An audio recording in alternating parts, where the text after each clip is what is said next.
Welcome to the Dog Trainers Podcast, a podcast created by dog trainers, for dog trainers, or anyone who's ever fallen in love with man's best friend. Episode 11, A Deeper Look, Positive Reinforcement Training. Used. So I want to talk a little bit about some of the bad practices that we see in food work. Because just like any tool in dog training, when you start with the tool, that's very powerful, right? So food is a very powerful tool. Leashes are very powerful tools. Training collars are very powerful tools.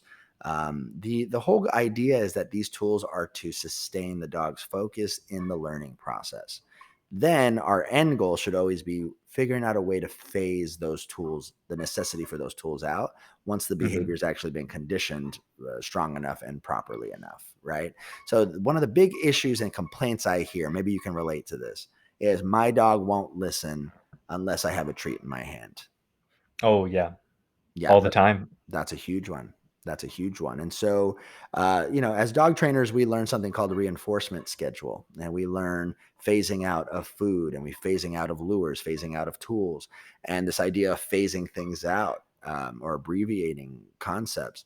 But the average dog owner doesn't, right? And, if you might go to other, corporate stores, that do dog training, it's not necessarily in their benefit for them to teach you how to phase food out, because then you'll stop buying treats, right? It's not necessarily, a completely understood, idea from some dog trainers who do use food, right?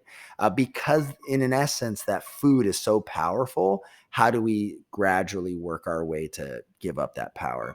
The answer is reinforcement schedules, right? Right. I guess to give you guys some examples, we'll go into reinforcement schedules a little later. Any other bad practices that you might see with food, Mariano? A big practice that I see done wrong with food is people use food maybe a little too much. Yeah. You ever seen that happen? The dogs kind of lose interest. I see this a lot at like a PetSmart or a Petco style training class. And I'm not slamming. The only reason I see this there is because I work with they primarily work. Yeah, do that. Right. Well, and I'm there because, I work with various rescues and we have like adoption events there. So, nothing against Petco trainers. It's just, it's a good idea. Positive reinforcement training obviously has its place. It is definitely one of the best, if not the best, most effective way of shaping behavior, as we've said. But when you're working a dog, I do notice this. For a trainer, maybe it's not such a big deal because we have workarounds to this kind of thing that we've had to develop over time. But as the dogs get more and more satiated, right, a little further down like the lesson, let's say 5, 6, 7 minutes in, the dog's eaten already and they're just not that hungry anymore.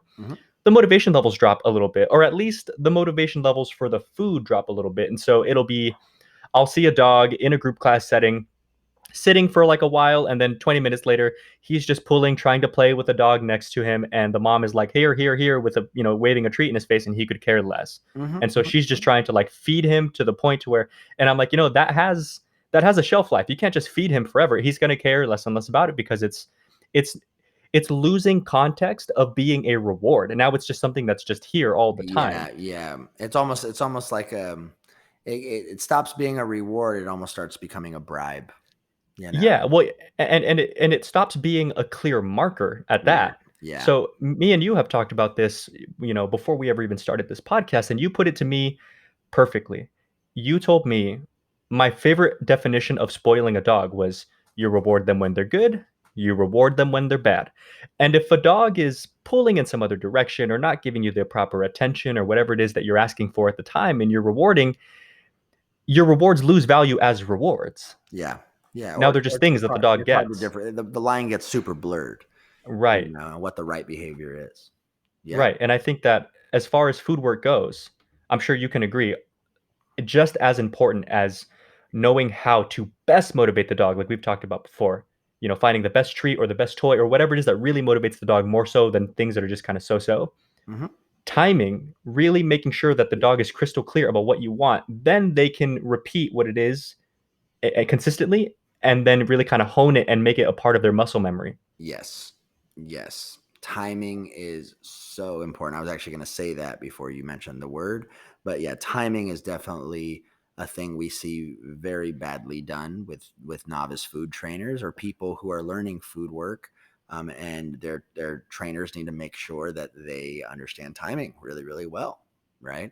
And it's interesting because with positive reinforcement training, we have to make sure that we are hitting the same moments in time consistently and that we're rewarding with proper timing, because it's very easy to accidentally reward the dog for barking, or it's very easy to accidentally reward the dog for sitting up or for standing up after you told them to sit, right?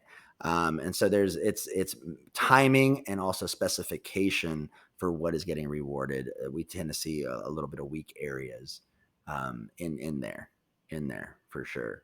Let me see. So we went over relying on food too much, not phasing out. Mhm. We went over bad Mhm. timing. What else? What else can we think of in bad practices of positive reinforcement training? Here's a bad, I don't know if this counts as a bad practice, or maybe it does. When when either one of these things goes wrong that we just talked about, and so the dog isn't listening, people kind of tend to give up, or at least in my opinion, it's kind of a bad practice for people to say, "All right, you know what? He's a little too distracted. We'll just do it again like further or later," or. Yeah, yeah, And so the dog never quite gets pushed to that level. And of course, I want this right, to be understood in proper, dog training understanding of, yes, work the dog up to that point to where they can understandably do what you're asking them to do in the current distraction. right, But also, if you get them there and you know they can and they're just being distracted for whatever reason, you just kind of throw your hands up in the air, you're going to start to hit roadblocks at some point. right. Actually, that brings me up to another bad practice that came into my mind. Another bad practice is people underestimate how much practice actually needs to happen with positive reinforcement training. Like how Hmm. many repetitions, especially if we start dealing with a dog who checks out often, right? A very distractible puppy or a very distracted dog. People will lose faith in the method because they don't understand how many repetitions need to be stacked back and back to back to back to back, right? There have been times where I've had a dog training session and this dog, likes their kibble, for example. And I put, let's say, 1.5 cups of kibble in a bowl, right?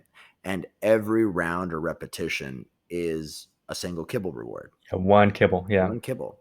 Well, guess what? That whole training session, I fed that Hmm. dog over 200 kibbles, or maybe like 100, over 100 kibbles for sure. But we did 100 repetitions of whatever I was working on at that time in order to get that result. Right. And so what people, and sometimes what's not taught is, if you have a dog who is very distractible or who just keeps checking out or just doesn't happen to get it, that timing and that realization of how engaging you need to make food work in order for those dogs to really stay with it, especially if you're doing a group class style, especially if you're in a distracting environment, which I think would also be that would also be something I would add to the list as well of bad practices. Practicing in an environment that's too distracting for the dog. Hmm. That would definitely be one. You know. So, Go ahead. as I hear us both dissecting this, would you agree to this statement?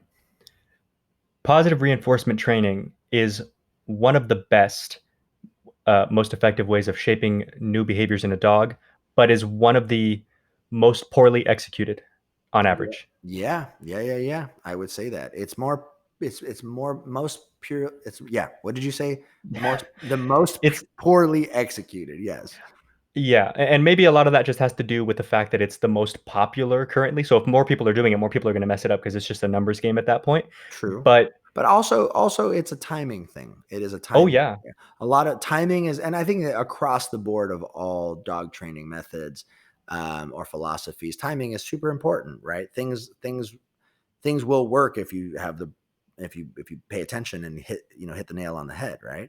um but yeah, timing is a big thing, and I think across all dog training methods, controlling your distraction level is going to be a big one. yeah, and controlling the dog's excitement level is going to be Mhm. a big factor as to how distracted they can get or how distracting the environment can be without the dog getting too overwhelmed. Yes. So I definitely agree that timing is huge regardless of method.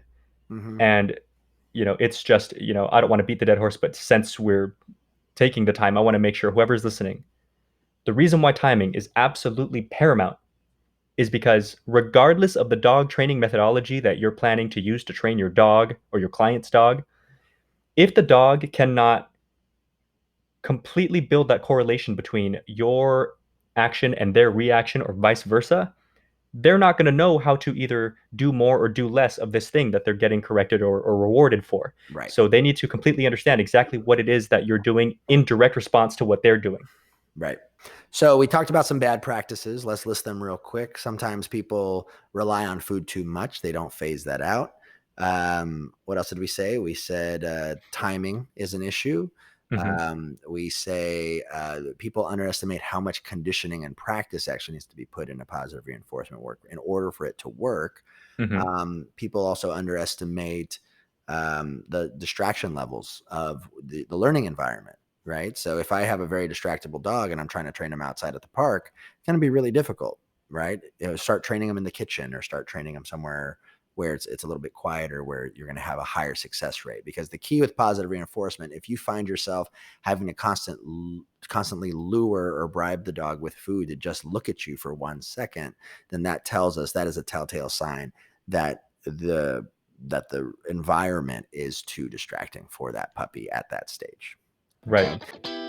Thank you for listening to the Dog Trainers Podcast, a podcast created by dog trainers for dog trainers or anyone who's ever fallen in love with man's best friend. We'll see you next time.